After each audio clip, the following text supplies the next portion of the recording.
السلام الو، عليكم. حياكم الله. حياكم الله سماحة الشيخ العبادي.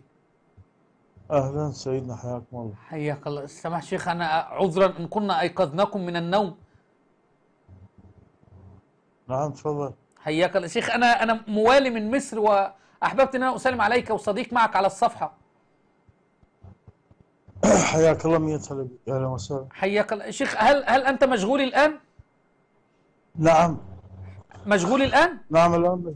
اي والله مشغول. طيب أعتذر جزاكم لك يا الله خير. شيخ، بس كنت أريد دليل على تنسيب الأئمة الاثني عشر من القرآن بما أن حضرتك مشغول. اي والله ان شاء الله من يصير مجال. والله في مجال الآن، قول لي بس الآية كذا أقرأها الآن، لأن والله معي الآن الناس جالسة معايا وكانوا ينتظرون من حضرتك الإجابة والله.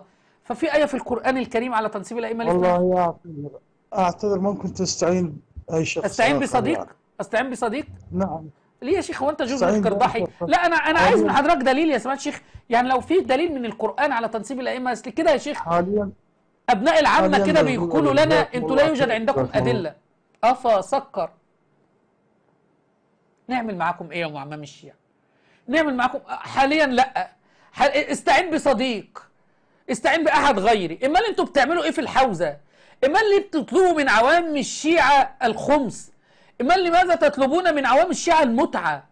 لماذا تأخذون أموالهم وتستبيحون نساءهم؟ لماذا يا معمم الشيعة؟ وما نيجي نسألكم استعينوا بآخرين. الله المستعان.